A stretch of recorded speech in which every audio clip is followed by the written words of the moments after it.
இது ரொம்ப முக்கியம். மார்க் 1:12 சொல்லப்பட்டிருக்கிறது, இயேசு கிறிஸ்து ஆவியின் ஏவுதலினாலே, ஆவியானவர் அவரை வனாந்திரத்துக்கு போகும்படி ஏவினார் அப்படின்னு இருக்கு. லூக்கா 2:27 சிமியோனை குறித்து சொல்லப்பட்டிருக்கிறது, அவன் ஆவியின் ஏவுதலினாலே தேவாலயத்துக்கு வந்திருந்தான். அப்போ நம்மளை யார் தெரியுமா ஃபோர்ஸ் பண்ணணும்? நம்ம யாருடைய கைடன்ஸ்ல இருக்கணும் அப்படின்னா ஹோலி ஸ்பிரிட்டுடைய கைடன்ஸ்ல இருக்கணும். இதை நான் கொஞ்சம் அழுத்தி பேசும்படி விரும்புகிறேன். ஏனென்றால் ஆவியின் ஏவுதல் சொல்றோமே, எந்த ஆவியின் ஏவுதல்? அது ரொம்ப முக்கியம். ஆமென். பாருங்க, இந்த எசேக்கியேல் 13 அதனுடைய 3வது வசனத்துல அதை ஒரு விஷயம் வாசிக்கிறீங்களா? எசேக்கியேல் 13:3 கர்த்தராகிய ஆண்டவர் உரைக்கிறதாவது, தாங்கள் ஒன்றும் தரிசியாதிருந்தும் தங்களுடைய ஆவியின் ஏவுதலை, இங்கே தங்களுடைய ஆவியின் ஏவுதலை பின்பற்றுகிற மதிகெட்ட தீர்க்கதரிசிகளுக்கு ஐயோ. மதிகெட்ட தீர்க்கதரிசிகளுக்கு இங்கே ஒரு ஆவியின் ஏவுதல் இருக்கிறது. அத இங்கே சொல்லப்பட்டிருக்கிற ஆவியின் ஏவுதல் எந்த ஆவியின் ஏவுதல் தெரியுமா? தங்களுடைய அவன் பரிசுத்த ஆவியின் ஏவுதல் ஒண்ணு இருக்கிறது, நம்முடைய ஆவியின் ஏவுதல் ஒண்ணு இருக்கு. தாவீதை குறித்து சொல்லப்பட்டிருக்கிறது, அவன் இஸ்ரவேல் ஜனங்களை லெக்கம் பார்க்கும்படிக்கு யார் ஏவினாரா? சாத்தான் ஏவினான் என்று சொல்லப்பட்டிருக்கிறது. சாத்தானுடைய ஏவுதல் ஒண்ணு இருக்கிறது. நான் இன்னைக்கு எல்லாம் பேசல, பரிசுத்தாவின் ஏவுதலை புரிந்து கொள்ள வேண்டுமானால் ஒரு சில காரியங்களை பைபிள்ல இருந்து நான் சொல்றேன். என்ன லீட் பண்றது ஹோலி ஸ்பிரிட்டா, இல்ல என்னுடைய ஸ்பிரிட்டா, இல்லைன்னா சாத்தானா என்பதை அறிந்து கொள்ளணும்னா ஒன்றை நம்ம அறிந்து கொண்டா போதும், மீதி 2 நம்மளால புரிந்து கொள்ள முடியும். என்ன ஒன்றை அறிந்து கொள்வது? என்ன லீட் பண்றவர் ஹோலி ஸ்பிரிட்டா என்பதை நான் அறிந்து கொண்டேன்னா, ஆமென், என்னால மற்ற காரியங்களை புரிந்து கொள்ள முடியும். ஆவியானவர் ஏவுதலின் அடையாளங்கள்ல நீங்க பாத்தீங்கன்னா முதல்ல ஒரு காரியத்தை நான் இதுல சொல்ல விரும்புகிறேன். என்ன தெரியுமா? ஆவியானவர் ஒருத்தனை நடத்துறாருன்னா அவனை ஒருபோதும் வசனத்தை விட்டு வெளியே கொண்டு போகவே மாட்டார். அவனை அவரால் நடத்தப்பட, அது வனாந்திரமா இருந்தாலும் சரி, அது 7 மடங்கு அக்கினி ஆனாலும் சரி, அது தேவாலயமா இருந்தாலும் சரி, அவனை வசனத்துக்கு எதிராகவோ வசனத்தை விட்டு வெளியேயோ அவர் கொண்டு போகவே மாட்டார். ஏன்னா அவன் டிராவல் பண்ற இடத்துல ரேமா கிடைச்சிட்டே இருக்கும். காரணம், அவருடைய வசனம் கால்களுக்கு தீபமும் பாதைக்கு. ஆவியானவர் எப்படி நடத்துவார்? இயேசு என்ன சொன்னார்? சத்திய ஆவியானவர் உங்களை சகல சத்தியத்துக்கு உள்ள, அவன் வசனத்துக்கு உள்ளதான் நடத்துவார். நீங்க அவரால் நடத்தப்படும் போது உங்க லைஃப்ல எதை நீங்க பார்க்க முடியும்னா அந்த வசனத்தோடு ஒட்டிதான் இருக்கும். அது புடமிடுகிற நிலை ஆனாலும் சரி. அதனாலதான் பாருங்க, யோபுவின் வாழ்க்கையில கர்த்தர் உன்னை அனுமதிச்சார். பாத்துங்களா, யோபு லைஃபை விட்டு எல்லாமே போச்சு, ஒண்ணு மட்டும் போகல. என்ன தெரியுமா? யோபு சொல்றார், எனக்கு வேண்டிய ஆகாரத்தை பார்க்கலாம் உம்முடைய வார்த்தையை நான் காத்து கொண்டேன், என் கால்கள் உமது அடிகளை பற்றி பிடித்தது. அப்ப இந்த வசனத்தை விட்டு ஒருத்தன் வெளியே போறானாலே, ஆமென், அவன் யாருடைய கண்ட்ரோல், யார் அவனை டாமினேட் பண்ண ஆரம்பிக்கிறா தெரியுமா? டெவில். அதனாலதான் தங்கள் மாம்சம் என்னுடைய ஆவியின் ஏவுதல் இருக்குல்ல, மாம்சம் என்பது எதிலிருந்து உருவாக்கப்பட்டது? மண்ணு எதோடைய ஃபுட்டு? பாம்புடைய ஃபுட்டு. அதான் நீ வந்து என்ன சாப்பிடுவாயின்னு கர்த்தர் சபித்தார் பாம்ப? மண்ணு. அப்ப மண்ணு எதோடைய ஃபுட்டு? பாம்புடைய ஃபுட்டு. இந்த மண்ணில இருந்தா எதை உருவாக்குனாரு? மாம்சம். இந்த மாம்சம். அப்போ நான் மாம்சீகமா யோசித்து செயல்படுறேன்னா நான் சாத்தானுக்கு ஆமே நல்ல சத்தியா நல்ல ஃபுட்டு கொடுக்கிறேன். அதனாலதான் மாம்ச சிந்தை தேவனுக்கு விரோதமான பகை. எனக்குள்ள ஒரு ஏவுதல் வருவது தவறல்ல. அந்த ஏவுதல் என்னை வசனத்தோடு தான் வைத்திருக்கிறதா அல்லது என்னை வசனத்தை விட்டு வெளியே கொண்டு போகுதா, இதை பார்க்கணும். சொப்பனங்கள் நமக்கு வரும், தரிசனங்கள் வரும். யாரோ வந்து தீர்க்க தரிசனம் சொல்லுவாங்க, எல்லாம் நல்லதுதான். ஆனா இது நமக்கு வசனத்தோடு தான் நம்மளை வச்சிருக்கணும். வசனத்துக்கு முரணான காரியத்தை நீங்களே பிரேயர்ல எனக்கு இப்படி தெரிஞ்சினாலும் ஓடிருங்க. ஆமே. நான் அப்படி கண்ணை மூடிட்டு இருக்கும் போது தூக்கமா வந்துச்சு. நான் அப்படியே பார்த்துட்டு இருந்தேன். அப்போ யாரோ நடந்துட்டு இருந்தான். ஆமே. எல்லாம் தரிசனம் உண்மை, சொப்பனங்கள் மூலமாய் பேசுவது உண்மை. இந்த உண்மை இருக்கிறதுனால தானங்க நிறைய போய் வருது. ஒரிஜினல் நோட் இருக்கிறதுனால தானே டூப்ளிகேட் அடிக்கிறாங்க. ஒரிஜினல் 500 ரூபாய் திடீர்னு பாருங்க 2000 ரூபாய் கேன்சல் பண்ணிட்டாங்க கவர்மெண்ட். இப்ப 2000 ரூபாய்க்கு டூப்ளிகேட் நோட் எல்லாம் இல்ல. ஏன்னா 2000 ரூபாய் ஒரிஜினல் இல்ல. ஒரிஜினல் இருக்க நல்ல தீர்க்க தரிசனம் ஒண்ணு இருக்கிறதுனாலதான் கள்ள தரிசிகள் வாழ்ந்துட்டு இருக்கிறாங்க. இந்த வருகைக்கு அப்புறம் யாரெல்லாம் வாழ்றாங்கன்னு பார்ப்போம். அதுக்கப்புறம் நீங்க ஏன் போகல, ஆண்டவர் என்ன வச்சுட்டு போயிருக்கிறார், யாரெல்லாம் இருக்கிறாங்கன்னு இப்படியும் பேசுவாங்க. ஆமே. இப்போ பிரச்சனை இப்போ தெரியாது. இப்போ ஆட்டுத்தோல் போட்டுட்டு ஒரு ஓனாய் வந்து மந்தைக்குள்ள போகுது. அதை கண்டுபிடிக்க முடியுமா? அந்த மந்தையில ஆடே இல்லைன்னு கண்டுபிடிக்க முடியுமா? முடியும். இதே போல எல்லாம் ஒரிஜினல் இருக்கிறது. அதனால தரிசனம் கிடையாது, அப்படி கிடையாது. அதனால ஒரு தேவ பிள்ளை பேலன்ஸ்டா இருக்கும். பைபிள் என்னைக்குமே எதையுமே நீங்க பாருங்க. இயேசு கிறிஸ்து வாழ்க்கையில் அவர் என்ன செஞ்சாலும் சரி, அவர் சும்மா செஞ்சாலும் சரி, இப்படி பண்ணாலும் சரி, இப்படி பண்ணாலும் சரி, ஒரு வார்த்தை எழுதப்பட்டு கொண்டே இருக்கும். வேத வாக்கியம் நிறைவேறிட்டு. அவர் சத்தியத்துக்கு உள்ளதா நடத்துவார். வசனத்தை விட்டு ஹோலி ஸ்பிரிட் வெளியே கொண்டு போகவே மாட்டார். ஆமே. எனக்கு இப்படி ஒரு ஏவுதலை நான் பண்றதெல்லாம் ரைட்டு. நான் வசனத்தோடு தான் இருக்கிறேனா, இது ரொம்ப முக்கியம். ஏனென்றால் இந்த வேத வாக்கியங்கள் எல்லாம் தேவ ஆவியால் எழுதி கொடுக்கப்பட்டிருக்கிறது. இது கால்களுக்கு தீபம், பாதைக்கு வெளிச்சம்.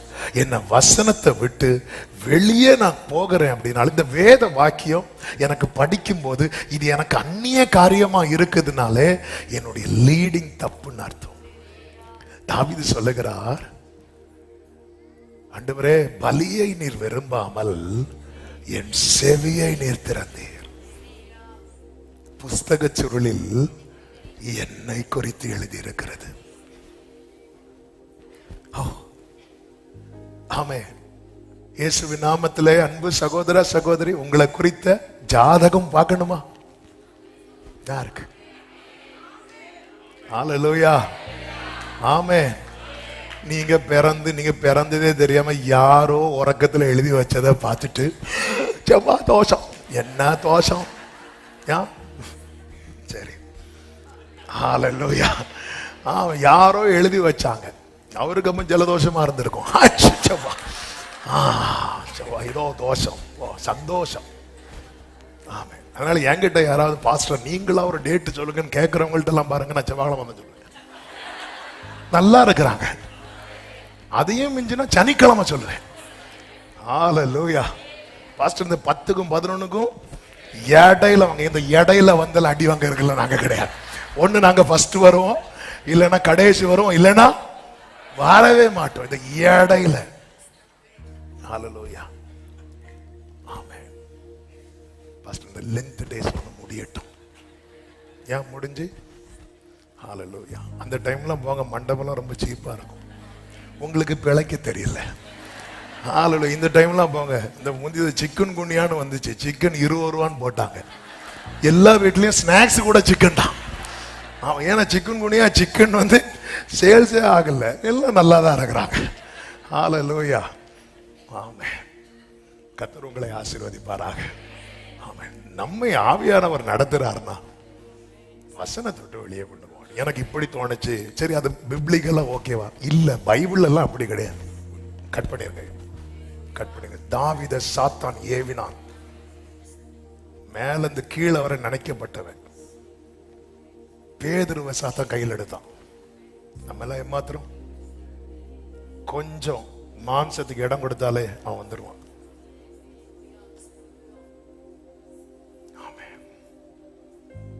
தாவீது பழைய ஏற்பாட்டுல நம்ம ஃபேவரட், புதிய ஏற்பாட்டுல அதே போல பேதுரு, ரெண்டு பேரையும் கையில் எடுத்திருக்கிறான். ஆமே, நம்ம ஃபேவரட்னு பார்க்குற ஆட்கள்லாம். ஆமே, ஹல்லேலூயா. அதனாலதான் ஒரு தேவ பிள்ளை. ஓகே, என்ன அந்த வசனம் எனக்கு அந்நிய காரியமா ஃபீல் ஆக ஆரம்பிக்கிறதுனாலே சம்திங் ராங்.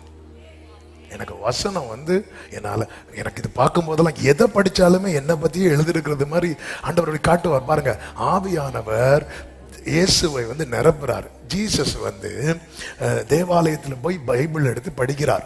படிக்கும்போது லூக்கா 4வது அதிகாரத்துல ஒரு வார்த்தை இருக்கிறோம். அடிக்கடி இந்த வார்த்தையை சொல்லி இருக்கிறேன், இருந்தாலும் ஆமே நமக்கு சீக்கிரம் மறக்கிறதுனால இந்த 4வது அதிகாரம் அதனுடைய 19வது வசனத்தை பாருங்கள். கர்த்தருடைய அனுக்கிரக வருஷத்தை பிரசித்திப்படுத்தவும் என்னை அனுப்பினார் என்று எழுதியிருக்கிற இடத்தை அவர் கண்டு. அப்ப இயேசு கிறிஸ்துவனுடைய டிராவல், அவருடைய பயணம் எதுக்கு உட்பட்டு தான் இருக்கிறது அப்படின்னா, ஏற்கனவே எழுதப்பட்டிருக்கிறது. அதை பார்த்துட்டு போய் இப்படி உட்கார்றார். என்ன ஒரு தெளிவு! இப்படிதாங்க இருக்கும் நம்ம லைஃப்ல. தேவன் நம்மை நடத்தும் போது நீங்க பைபிள் எடுத்து படிச்சீங்கன்னா கரெக்டா தான் நடத்துறாரு, சரியா தான் நடத்துறாரு. ஆமென் சொல்லுங்க பார்க்கலாம். ஹல்லேலூயா. நான் உனக்கு போதித்து நடக்கும் பாதையை நாள்தோறும் காட்டுவே, பயப்படாதே, உன்மேலன் கண் வைத்து ஆலோசனை சொல்லுவே. ஆமென். உன்மேலன் கண் வைத்து ஆலோசனை சொல்லுவே, அறிவுரை நான் கூறுவேன். க்ளோரி உனக்கு அறிவுரை நான். இரண்டாவது, நேரம் அதிகம் போகிறது. இரண்டாவதாக, ஆவியானவரால் ஒருவன் நடத்தப்படுகிறார் என்றால் அவனை அடிமைத்தனத்துக்குள்ளே போக விட மாட்டார், அல்லது தோற்று போக விட மாட்டார். இப்ப நீங்க கவனிச்சீங்கன்னா, யோசேப்பை ஆண்டவர் கொண்டு போனார். யோசேப்பு எல்லா இடத்துக்கும் போனார். ஆனா ஒரு காரியத்துல மட்டும் யோசேப்பு எஸ்கேப் ஆயிட்டே இருந்தான். எந்த காரியத்துல தெரியுமா? அந்த போர்த்திபாரின் மனைவி அவனை பாவம் செய்ய இழுத்துட்டே இருந்தான். அதுல இருந்து மட்டும் அவன் என்ன அந்த உணர்வு இருந்துட்டே இருக்குன்னா, கர்த்தர் என் கூட இருக்கிறார், நான் அவருக்கு துரோகம் பண்ணக்கூடாது. தேவன், ஏன்னா தேவன் ஒரு பெரிய நோக்கத்துக்காக. யோசேப்புடைய ஜபம் கிடையாது என்னை எப்படியாவது எகிப்து கொண்டு போங்க அப்படின்னு. இது யோசேப்புடைய திட்டமே கிடையாது. அது மாத்திரமல்ல, யாக்கோபு யாருடைய பிளானும் கிடையாது. சகோதரர்களுடைய திட்டமே என்ன அப்படின்னா, இவன் இங்க இருந்து போயிடணும். இஸ்மவேல் வந்ததுனால இஸ்மவேலற்ற கொடுத்தாங்க. வேற யாராவது வந்திருந்தா வேற யார்ட்டையாவது கொடுத்திருப்பாங்க. அவ்வளவுதான். யோசேப்பு நம்ம எல்லையை விட்டு போயிடணும். ஆனா காட்ஸ் பிளான் பாருங்க, தேவன் யோசேப்போடே இருந்தார்னு சொல்லப்பட்டிருக்கு. எல்லாம் விலங்கு போட அனுமதிச்சார் ஆண்டவர், எல்லாம் போட அனுமதிச்சார். ஆனா இதை மட்டும் அவர் அனுமதிக்கவே இல்லை. அவன் என் வாழ்க்கையில நான் ஒரு அடிமைத்தனத்தை நோக்கி போயிட்டு இருக்கிறேன் அப்படின்னா, அவன் எந்த பிடியை விட்டு நான் போறேன் தெரியுமா?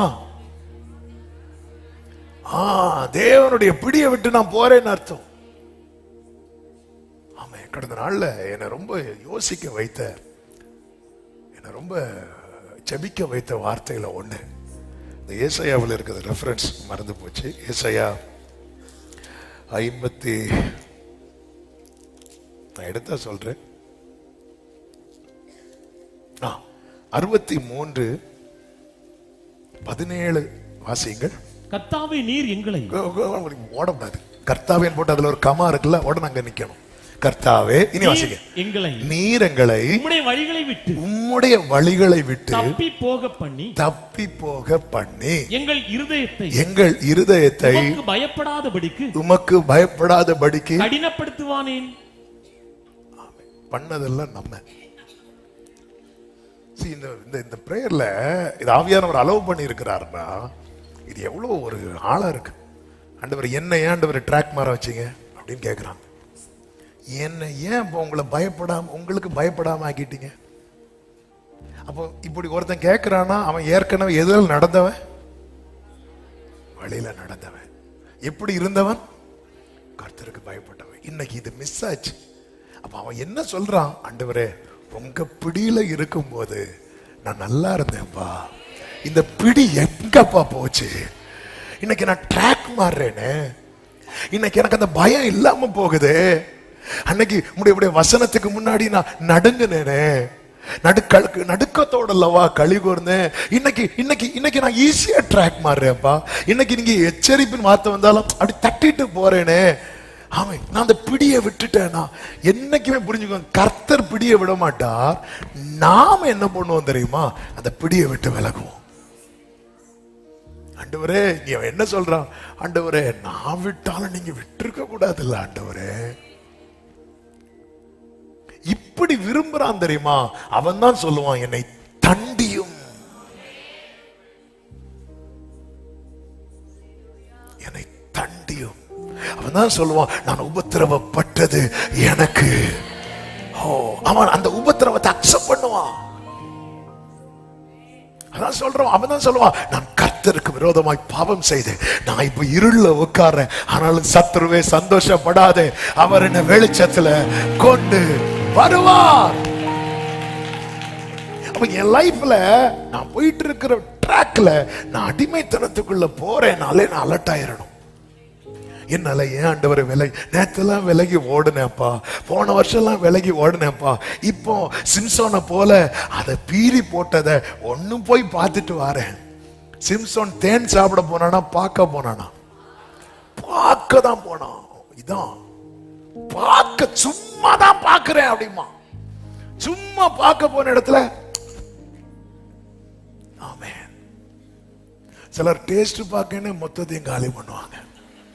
லைட்டா அவன் பீறி போட்டது. அவன் நஸ்ரேய விரதம் உள்ளவன். பீருண்டு செத்து கிடக்கிறதுல இருந்து அவன் கை வைக்க கூடாது. அதை அவன் மேல இருக்கிற அபிஷேகம் வேற, அவன் மேல இருக்கிற அழைப்பு வேற. இவன் வேதம் சொல்லுகிறது, அவன் வழி விலகி. நியாயாதிபதிகள் 14:8-9 நீங்க பாத்தீங்கன்னா, அவன் அந்த சிங்கத்தை பார்க்கிறதுக்காக, 8வது வசனம், சிங்கத்தின் உடலை பார்க்கிறதற்கு வழி விலகி போனான் அப்படின்னு இருக்கு. ட்ராக் மாறுறான். நிறைய விட்ட காரியம், வேண்டான்னு விட்ட காரியம் நம்ம நினைவுல வந்து, ஏன் நீ அதை விட்ட? அது பார்க்கறதுனால என்ன தப்பு? நீ உயிரோடு இருக்கும் போதே அது கூட ஃபைட் பண்ணி ஜெயித்தவன்.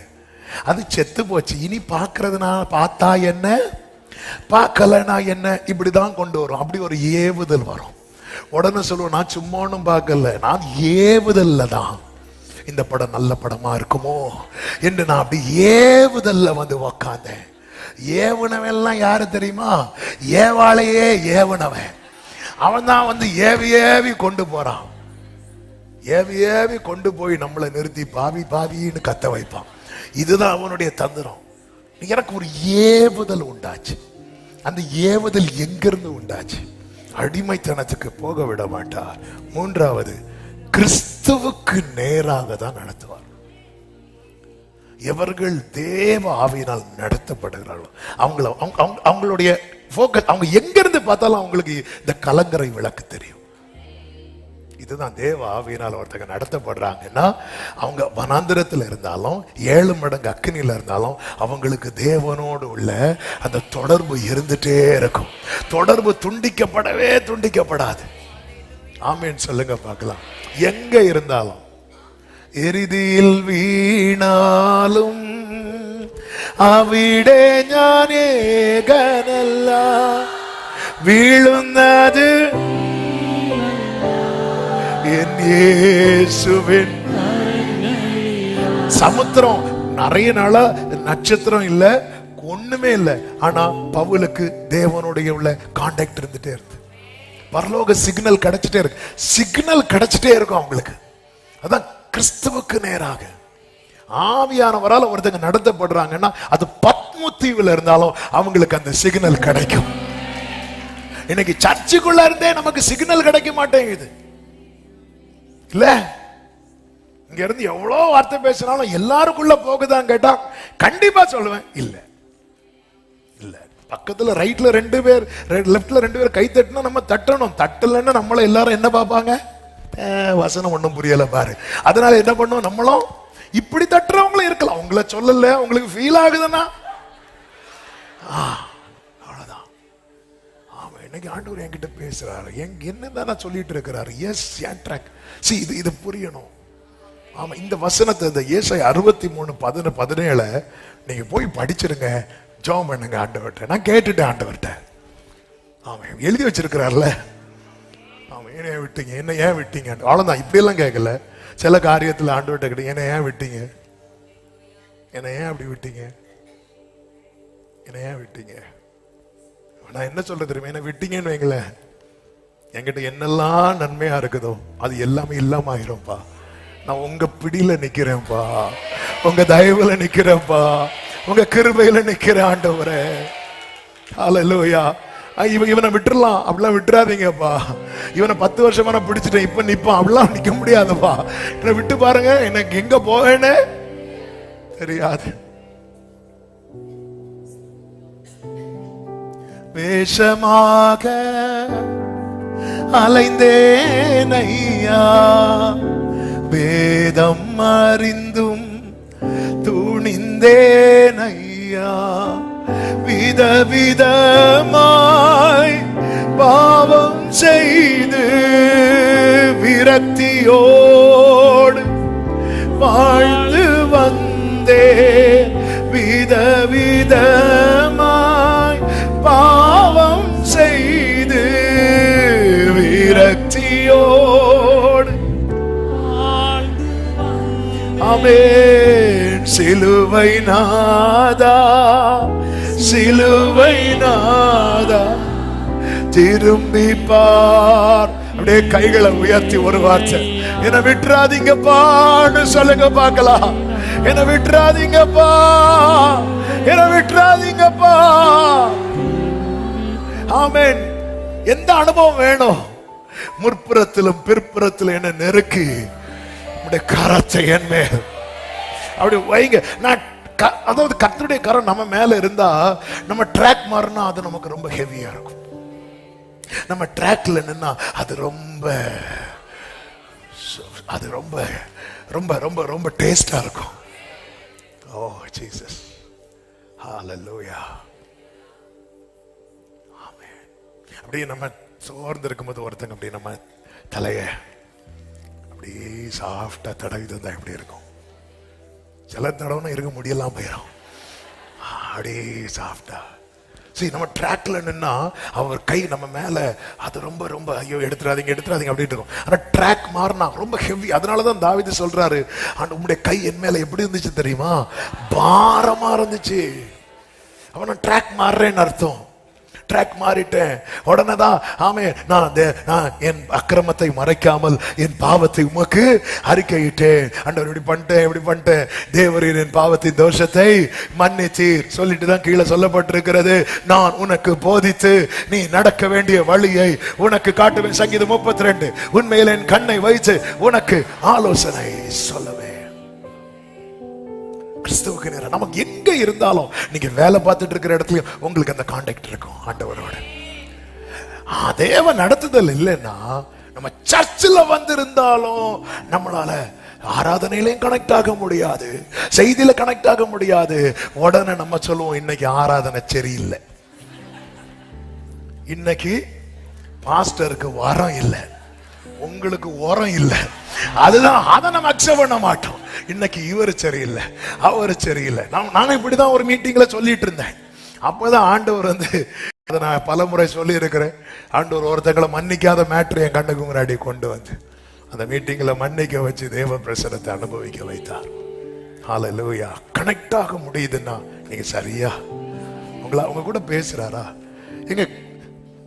ஆமே, டைம் ஆயிட்டு சொல்லிக்கிறேன். நீங்க யாரும் நான் கிளாக்க பார்க்கல, நான் திரும்ப முடியாது எங்க பார்க்கறதுக்கு. ஆமே, ஹல்லேலூயா. கேரி தாற்றண்டையில இருக்கிறான், கர்த்தருடைய வார்த்தை உண்டானது. சாரிபாத் வீட்டுல இருக்கிறான், கர்த்தருடைய வார்த்தை. இப்படிதான் வார்த்தை உண்டானது. அதாவது அந்த கான்டாக்ட் இருந்துட்டே இருக்கும், அந்த தொடர்பு. உங்க லைஃப்ல இன்னைக்கு நீங்க எப்படி இருக்கிறீங்கன்னு இல்ல, நான் தேவனால் நடத்தப்படுகிறேனா இல்லை என்பதை அறிய அந்த தெய்வீக தொடர்பு உங்களுக்கு இருக்குதா? பயப்படாதீங்க. நீங்க மடிந்து போக மாட்டீங்க. இந்த தேவன் என்னென்னைக்கும் உள்ள. ஹalleluya.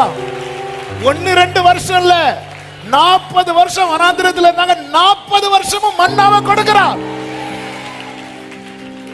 40 வருஷம் மன்னாவை கொடுக்கிறார். அது ஃபைனலா கானான்ல கால் வைக்கிறாங்க, அந்த மன்னா நிக்குது. வேற எங்க மன்னா நின்றிருந்தாலும் நம்ம நின்றுப்போம். ஹalleluya. இன்னொரு காரியத்தை, 2 காரியத்தை கூட இதுல சொல்லிட்டு நான் ஒரு 5 நிமிஷத்துல செய்தியை முடிக்கிறேன். ஆமா, அடுத்ததாக தேவ சமாதானம் ஆட்கொள்ளும். யோவான் 14:26-27 வசனங்கள்ல ஆண்டவர் சொல்லுவார், என் நாமத்தினாலே பிதா அனுப்ப போகிற பரிசுத்த ஆவியாகிய தேற்றரவாளன் அப்படிம்பார். 27வது வசனம், சமாதானத்தை உங்களுக்கு வைத்து போறேன். அந்த அவர் வைத்து போன சமாதானம் தான் பரிசுத்த ஆவியானவர். அப்ப தேவ ஆவியினால ஒருத்தங்க நடத்தப்படும் போது அவங்க மனசுல என்ன இருக்கும் தெரியுமா? ஒரு சமாதானம் இருக்கும். பாருங்க, பழைய ஏற்பாட்டுல ஆபிரகாம் ஆகட்டும், புதிய ஏற்பாட்டுல பவுல் ஆகட்டும், பவுல்கிட்ட கர்த்தர் சொல்லிடுவார்ல, ஒரு பட்டணத்தில் விழ வேண்டி இருக்கும் அப்படின்னு சொல்லுவார். அந்த விழுகையில தான் பவுல் கையில என்ன கத்துச்சு? பவுல் பதறினாரா? இல்ல, வெளியே பாம்பு கொத்திட்டு இருக்கு, உள்ளத்துல ஒரு சமாதானம். ஏன்னா இது கர்த்தர் அனுமதித்த பாதை. பிரச்சனை இல்ல. மோரியா மலைக்கு ஈசாக்க கூட்டிட்டு போறார் ஆபிரகாம். பையன் கேட்கிறான், அப்பா பலிக்கான ஆட்டுக்குட்டி எங்க? ஆபிரகாம் பதறினாரா? அது வந்து மகனே, அதாவது அது நான் என்ன சொல்லணும்னா, இப்படி ஹீப்ருல ஒன்னும் பதறல. இன்னைக்கு நம்ம பதறி என்ன சொல்றோன்னே கர்த்தர் பார்த்துக்குள்ளவா. எவ்வளவு பெரிய ரிஸ்கான ட்ராக் இது, எவ்வளவு பெரிய ரிஸ்கான ட்ராக் இது. ஆனா தேவன் நடத்துறாரா, ஒரு சமாதானம் இருக்கும். யோபு வாழ்க்கையில எல்லாம் நஷ்டமானது, ஆனா ஒரு சமாதானம் இருந்துச்சு. அதனாலதான் சொல்றேன், எனக்கு குறித்திருக்கிறதை அவர் நிறைவேற்றுவார். நான் போகும் வழியை ஒரு தேவ நடத்துதலை புரிந்து இல்லைன்னு வைங்கள, நம்ம என்ன பண்ணாலும் நமக்குள்ள என்ன இருக்காது தெரியுமா? ஒரு அங்கலாய்ப்பு இருந்துட்டே இருக்கும். ஆண்டவர் இது தேவன் நடத்தும் ஒரு சமாதானம். அக்கறைக்கு போவோம் வாருங்கன்னு சொல்லி படகுல ஏறி பின்னாடி படுத்து தூங்கிட்டார். கடல் கொந்தளிக்குது. இயேசு எவ்வளவு நிம்மதியா தூங்கிட்டு இருக்கிறார் பாருங்க. இதுதாங்க தேவ நடத்துதல். கொந்தளிப்பு இருக்காதுன்னு கிடையாது, பிரச்சனைகள் எல்லாம் எழும்பதான் செய்யும், ஆனா ஒரு சமாதானம் இருக்கும். 5வது, ஆமென், கிருபையை காண வைப்பார். அப்போஸ்தலர் 11 அதனுடைய 22-23 வசனங்களை வாசிக்கலாம் வேகமாய். எருசலேமில் உள்ள சபையார் இந்த காரியங்களை குறித்து கேள்விப்பட்ட போது அந்தியோகியா வரைக்கும் போகும்படிக்கு பர்னபாவை அனுப்பினார்கள். இப்ப அவங்க அனுப்புறாங்க. அப்ப இது தேவனுடைய நடத்துதலா இல்லையா என்பதை அறிய அடுத்த வசனத்துல நீங்க பாத்தீங்கன்னா, அவன் போய் சேர்ந்து தேவனுடைய கிருபையை கண்டு, அதாவது போற இடத்துல அவன் என்ன பாக்குறான்னா, ஒரு ஃபேவர் அவனுக்கு இருந்துட்டே இருக்கும். யோசேப்பை பாருங்க, யோசேப்பை கர்த்தர் நடத்துகிறார் பாருங்க. எல்லாரும் கொலை செய்யணும்னு நினைக்கும் போது ரூபன் சொல்ற, அவனை என்ன செய்ய வேண்டாம், ஒரு ஃபேவர் இருக்கு பாத்தீங்களா? எல்லாம் குழியில தூக்கி போட்டதுக்கு அப்புறம் யூதா சொல்றான், இவனை எது குழியில போட்டு இவனை நம்ம விட்டுலாம். ஒரு ஃபேவர் அங்க கிடைக்குது பாருங்க. சிறைச்சாலையில தூக்கி போட்டதும் சிறைச்சாலை தலைவனுடைய கண்கள்ல தய கிடைக்குது. போற இடத்துல எல்லாம் பிரச்சனையா இருக்கு, ஆனா அது நடுவுல என்ன கிடைத்து கொண்டிருக்கு தெரியுமா? கர்த்தர் என்னை நடத்துறார். கர்த்தரால் நடத்தப்படுகிறவனுக்கு எது அடைக்கப்படாது தெரியுமா? கிருபை அடைக்கப்படாது. ஒரு ஃபேவர். எத்தனை பேர் உங்களுக்கு எதிராக வந்தாலும் ஒரு ஃபேவர் இருக்கும், ஒரு அனுகூலம் இருக்கும். ஆமென் சொல்லுங்க பார்க்கலாம். இந்த நடத்துதல் நமக்கு தேவை. ஆமென். இந்த இதுக்கு மாறானது எல்லாமே டவுட். இதுக்கு மாறானது எல்லாமே டவுட். தேவ நடத்துதலின்படி நீ இருந்தான், கர்த்தருடைய வார்த்தையை நம்பினா, கர்த்தரை நம்பி விதைத்தான். ஆமா, வேதம் சொல்லுகிறது, விதைக்கிறவனுக்கு விதைய கொடுக்கிறது யாரு? இப்போ ஈசா கையில என்ன இருக்கு? விதை இருக்கு. என் கையில விதைய கொடுத்துட்டாருன்னா என்ன விதைக்க வைக்கதான் கொடுத்திருக்கிறார். நான் விதையை எப்படி வச்சுட்டு விதைக்காம இப்ப கர்த்தர் முளைக்க பண்ணுவார், இப்ப முளைக்க பண்ணுவார். இப்ப பாரு முளைக்கும், முளைக்கும். ஆமே, கர்த்தரை நம்பி நன்மை செய். கர்த்தர் கையில விதையை கொடுத்துட்டார்ல, அதுக்கப்புறம் ஏன் வச்சிட்டு இருக்கிறோம்? அவர் விதைக்கிறவனுக்கு விதையை கொடுக்கிறது யாரதான்? கர்த்தர் ஒரு கிருபையை கொடுக்கிறார், கர்த்தர் ஒரு ஞானத்தை கொடுக்கிறார், கர்த்தர் ஒரு டோரை நமக்கு முன்னாடி ஓபன் பண்றார். கால் எடுத்து வைக்கணும், அது காலம் முடியட்டும், இப்படி முடியட்டும். நம்ம என்ன, நான் இப்படி இருந்துட்டு இருப்பேன், வேலை ஆஃபர் என் தலையில பொத்து விழும், நான் உடனே இப்படி தொடச்சிட்டு பார்ப்பேன், நீங்க தான் கலெக்டர். நம்ம இப்படி பார்த்துட்டு இருக்கிறோம். இல்ல, கையில கர்த்தர் வந்து விதையை கொடுத்துட்டார். விதைக்கிறவனுக்கு விதையை கொடுக்கிறார், புசிக்கிறதுக்கு அடுத்து என்ன தருவார்? அப்ப நான் என்ன செய்யணும்? விதைக்கணும். கர்த்தர் என்ன கொடுத்திருக்கிறார் உங்களுக்கு, அதை வச்சு நீங்க கர்த்தர் தந்த வார்த்தையை பிடிங்க. ஆமா, இன்னொரு வார்த்தை கூட இதை சொல்லாம இருக்க முடியாது, என்னை பலப்படுத்தின வார்த்தை. அதாவது எனக்கு தானியம் கிடைக்குமான்னு பார்த்துட்டு இருக்கும் போது கர்த்தர் ஈசாக்கிட்ட என்ன தெரியுமா சொல்லுவார்? இந்த தேசத்தை தருவேன் பார். சாப்பாடு தருவீங்களா கேட்டேன். ஆண்டவருடைய வார்த்தை இப்படிதான் இருக்கும். ஆபிரகாம் என்ன கேட்பாரு தெரியுமா? எனக்கு என்ன? ஆபிரகாம் எனக்கு பிள்ளை இல்லைன்னு சொல்லும் போது ஆண்டவர் என்ன சொல்லுவாரு தெரியுமா? உன் பிள்ளை ஸ்டாரா இருப்பாங்கிறார். இதுதான் ஆண்டவர். ஆண்டவர் எனக்கு பிள்ளை இல்லைன்னு சொல்லும் போது உன் பிள்ளை எப்படி இருப்பான்னு சொல்லுகிறவர். எனக்கு இந்த தேசத்துல ஆகாரம் கிடைக்குமான்னு சொல்லும் போது உனக்கு இந்த தேசத்தையே தருவேன் என்று சொல்லுகிறவர். ஆமே, உன் பிள்ளை ஸ்டாரா இருப்பான் அப்படிங்கிறார். நட்சத்திரத்தை பாரு இவ்வண்ணமாய். ஆண்டவரே, கிறிஸ்துமஸ் கூட ஸ்டார் போட முடியாம இருக்கிறோம். ஆமா, எனக்கு என் பிள்ளை, எனக்கு பிள்ளை இல்லை, உன் பிள்ளை ஸ்டாரா இருக்க போறாமா? நீ அப்படி பாரு, என் பிள்ளை ஸ்டாரா. ஆண்டவருடைய பார்வையை பாருங்க. Thank you holy spirit. இப்படிப்பட்ட தேவன் வார்த்தையை வச்சு வார்த்தை தந்தவரை பார்க்காதீங்க, வார்த்தை தந்தவரை வைத்து வார்த்தையை பாருங்க. வானமும் பூமி ஒளிந்தாலும் இந்த வார்த்தை நிறைவேறும் காரணம் அவர். மரித்தேன் ஆனாலும் இதோ சதா காலங்களிலும் உயிரோடு இருக்கிறேன். ஆமென். நம்பி கையில ஏதோ ஒன்று கொடுத்திருக்கிறார் உங்களுக்கு. ஏதோ ஒன்று தரலையா? வெயிட் பண்ணுங்க, தரதுவரை வெயிட் பண்ணுங்க. தந்ததுக்கு அப்புறம் இனி இந்த விதை அப்படியே முளைக்கணும். அப்படியே முளைக்கும். இப்படிதான் ஒருத்தன் வெள்ளத்துல மாட்டி நடுவுல நிக்கிறான், ஒரு கல்லு துண்டுல ஏறி அப்படி நின்றுட்டு இருக்கும்போது ஆண்டவரே என்ன காப்பாட்டுங்க காப்பாட்டுங்க காப்பாட்டுங்க காப்பாட்டுங்க ஜெபம் பண்ணிட்டு இருக்கும்போது அந்த வழியா ஒருத்தன் போட்ல வரான். போட்ல வந்து தம்பி தம்பி ஏன் இங்க நிக்கிறீங்க, வாங்க போட்ல ஏறுங்க, வெள்ளம் பெருக்கெடுத்து ஓடுது, தள்ளி போ, நான் ஆண்டவர் வந்து காப்பாத்த வரேன், தள்ளிப்பா அப்படி சொல்றா. திருப்பி இன்னொருத்தன் இப்படி 3 பேரும் வந்து போனாங்களாம். 3 பேரும் வரல. கடைசியில் ஆண்டவர் வந்தோன்னு வரக்கூடிய டைம் என்ன ஆண்டவர்ன்னு சொல்லும் போது, ஆண்டவரை காப்பாத்துங்க, உன்னை கொல்றதுக்கு வந்தேன், நான் 3 முறை வாங்கிட்டு நான் போட்டு அனுப்பினேன், அப்ப நீ இப்போ வரும் ஆண்டவர், அப்போ வருவா. விதைக்கிறதுக்கு விதைய தந்தாச்சு இல்ல, செயல்படு. ஈசாக்கு கையில என்ன இருக்கு? விதைக்கிறதுக்கு விதையை கொடுக்கிறது யாரு? கர்த்தர். விதைக்கிறதுக்கு விதையை தந்தவர், புசிக்கிறதுக்கு ஆகாரத்தை தருவார். ஆமென் சொல்லுங்க பார்க்கலாம். கர்த்தருக்கு மகிமை உண்டாவதாக. 2 கொரிந்தியர் 9:10. விதைக்கிறவனுக்கு விதையையும் புசிக்கிறதுக்கு ஆகாரத்தையும் அளிக்கிறவர் உங்களுக்கு விதையை அளித்து அதை பெருக பண்ணி உங்கள் நீதியின் விளைச்சலை வர்த்திக்க பண்ணுவார். அப்ப ஃபர்ஸ்ட் அந்த விதையை கேளுங்க, அந்த ஆரம்பத்தை கேளுங்க. கர்த்தர் தருவார். ஒரு ஆரம்பம் எப்படிதான் இருக்கும் தெரியுமா? அற்பமா தான் இருக்கும். விதை எப்படி கண்ணுக்கே தெரியாதுங்க.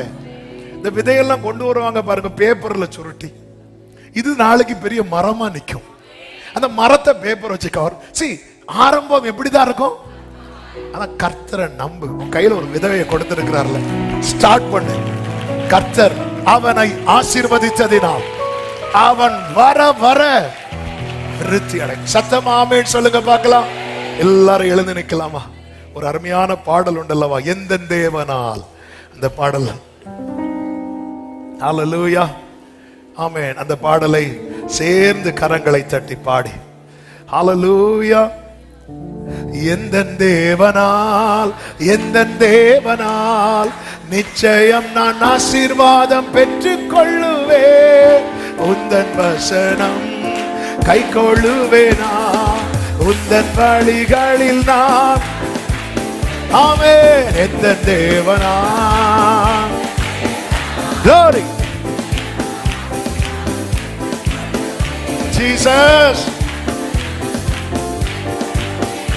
ஆமென் ஆமென். தேசத்தில் நான் ஆசீர்வாதமாய். அறிக்கை பண்ணுங்க, சொல்லுங்க வாய் திறந்து. தேசத்தில் நான் ஆசீர்வாதமாய் இருப்பேன். ஆமென். என் வீட்டில் ஆகாரம் குறைவில்லையே. ஆமென். என் வீட்டில் ஆகாரம்,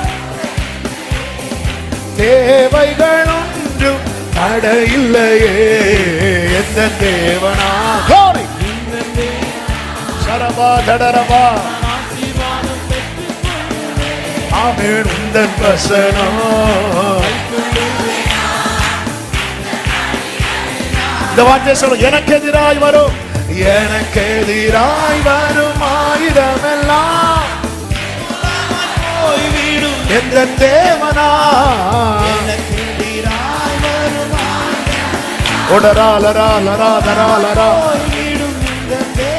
ஆமென். என் பலன் ஆரோக்கியம் சரபல தரவா கரவா தேவதானமே. எந்த சரீரம் ஆசீர்வதிக்கப்படும் இந்த தேவனா. கர்த்தர் உங்களை ஆசீர்வதிப்பாராக. கர்த்தர் உங்களை ஆசீர்வதிப்பாராக. ஆமென். உந்தன் வசனம். ஒரு விஷயம் கூட, எனக்கு எதிராய் வரும் ஆயுதம் எல்லாம், எனக்கு எதிராய் வரும் ஆயுதமெல்லாம் நிர்மூலமாய் போய்விடும் எந்த தேவனா. Jesus Jesus. ஆமென். என் பலன் ஆரோக்கியம் தேவதானமே. ஓடரவா சதரவா லகதரவா. ஜீசஸ். ஆமென். சதரவா. எந்த தேவனால், எந்த தேவனால். glory. சரபா தடரபலரா. உந்தன் வசனம். உந்தன் வழிகளில் நான். ஆமென். தேசத்தில் நான் ஆசீர்வாதமாயிருப்பேன், வேலையிலும் ஆசீர்வாதமாயிருப்பேன். ஆமென். தேசத்தில் நான் ஆசீர்வாதமாயிருப்பேன், வேலையிலும் ஆசீர்வாதமாயிருப்பேன். என் வீட்டில் ஒரு வீட்டிலையும் ஒரு குறைவு இல்லாதபடி உடைய பிள்ளைகளை ஆசீர்வதிங்கப்பா. ஆதார குறை ஒரு வீட்டில் இருக்கக்கூடாது, தரித்திரம் ஒரு வீட்டில் இருக்கக்கூடாது, வியாதி ஒரு வீட்டில் இருக்கக்கூடாது. பிளஸ் பண்ணுங்க ஆண்டவரே. ஆமென். எந்த தேவனா. glory. நிச்சயம் நான் ஆசீர்வாதம் உந்தன் வசனம். ஆமென். உந்தன் வசனம். எல்லாரும் இந்த வார்த்தையை சொல்லுங்க. வாழ்க்கை துணையும் என் பிள்ளைகளும், வாழ்க்கை துணையும் என் பிள்ளைகளும், எந்த சம்பத்தும் ஆசீர்வதிக்கப்படும். வாழ்க்கை துணையும் என் பிள்ளைகளும். ஆமென். சம்பத்தும் ஆசீர்வதிக்கப்படும். ஆமென். இந்த நன்மை காய்ச்சலை தோக்கிட செய்வார். ஆமென். ஆமென் அப்பா. glory glory glory glory. கரங்களை தட்டி பாடுவோம். எந்த தேவனா. நிச்சயம் நான் ஆசீர்வாதம். ஓ உந்தன் வசனம். ஆமென். ஒரு விஷயம் கூட, வாழ்க்கை துணையும் என் பிள்ளைகளும், வாழ்க்கை துணையும் என் பிள்ளைகளும் ஆசீர்வாதம். சொல்லுங்க, அறிக்கை பண்ணுங்க ஆண்டவர் சமூகத்தில். ஆமென். ஆமென். தோங்கிட செய்வார், பரிசுத்த படுமாக்குவார். இந்த நன்மை காட்சியை தோங்கிட செய்வார். ஓரவமா சேகலே பரிசுத்த ஜனமா. எந்த தேவனால், எந்த தேவனால். ஆமென். glory. உந்தன் வசனம். ஆமென். ஜீசஸ். ஆமென். உந்தன் வசனம்.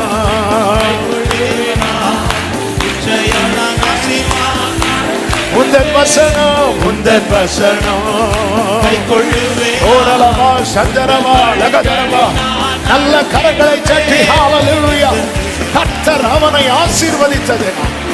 கர்த்தர் அவனை ஆசீர்வதித்தது. ஆமென். ஆமென், ஆமென், ஆமென். ஹalleluya, ஹalleluya. நன்றி ஆண்டவரே.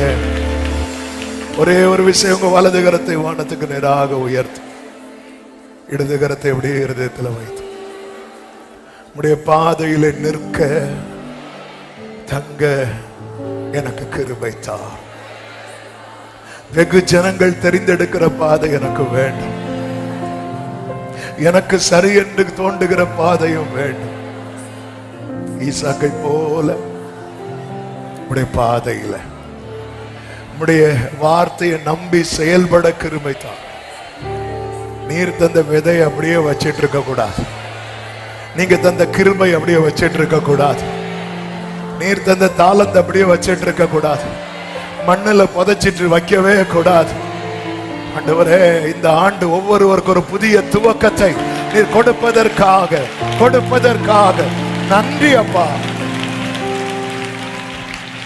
விதைக்கிறவனுக்கு விதையையும் புசிக்கிறதுக்கு ஆகாரத்தை தருகிறவன் அதை பெருக பண்ணும், வர்த்திக்க பண்ணும். நல்ல தகப்பனை, இரக்கமுள்ள தேவன், நன்றி நிறைந்த இருதயத்தோடு உம்மை துதிக்கிறோம். கடந்த 3 நாட்கள் இன்றோடு சேர்த்து இந்த கொடுகைகளை கர்த்தர் எவ்வளவு ஆச்சரியமாய் ஆசீர்வாதமாய் நடத்தி இந்த நாளில் மகிமையானவைகளை செய்தீர். எஸ் லார்ட், எங்களுக்கு அருமையானவைகளை தப்புவித்து விட்டீர். உங்க அபிஷேகத்தை எங்க தலைமையில வைத்திருக்கிறேன். எங்களோட பேசி உணர்த்தினீர். எங்களை விட்டுறாதீங்கப்பா, எங்களை விட்டுறாதீங்கப்பா. நீங்க தான் எங்களுக்கு எல்லா ஆண்டவரே. கிருபை உண்டாகட்டும், ஒவ்வொருவரை ஆட்கொள்ளும். இந்த பாடல்ல நாங்க பாடினது போல ஒரு வீட்டுல ஒரு குறை இருக்கக்கூடாது. யாருக்கு முன்னாடி போய் கை நீட்டி நிக்கிற நிலைமை ஒருத்தருக்கும் வரக்கூடாதப்பா. உங்க ஆசீர்வாதம் தங்கட்டும். பரவி பாய்கிற நதி போல, ஆறுகளை போல, ஓ தோட்டங்களே, அந்த நதியோர நாட்டப்பட்ட விருட்சங்களை போல சபை செழித்தோங்குவதாக, நம்முடைய ஜனம் வளருவார்களாக. கர்த்தர் ஆசீர்வதியும், கிருபை உண்டாகட்டும். சமாதானத்தோடு அனுப்பி சாட்சியாய் கொண்டு வார். எல்லா மகிமை கனம் உமக்கு செலுத்துகிறோம் இரட்சகர் இயேசுவின் நாமத்தில் பிதாவே, ஆமென். சேர்ந்து சொல்லுவோம், என் ஆத்துமாவே என் முழுமே அவருடைய பரிசு நாமத்தை ஸ்தோத்திரி. என் ஆத்துமாவே கர்த்தரை ஸ்தோத்திரி. கர்த்தர் செய்த சகல உபகாரங்களை மறவாதே. ஆமென். நம்முடைய கர்த்தராகிய இயேசு கிறிஸ்துவின் கிருபையும் பிதாவாகிய தேவனுடைய அன்பும் பரிசுத்த ஆவியானவருடைய ஐக்கியமும் சிநேகமும் பாதுகாவலும் நம் அனைவரோடும் எல்லா பரிசுத்தவான்களோடு கூட கர்த்தருடைய வருகை மட்டும் தங்கி இருப்பதாக. ஆமென். சத்தமா ஹalleluya. God bless you. கர்த்தர் உங்களை ஆசீர்வதிப்பார்.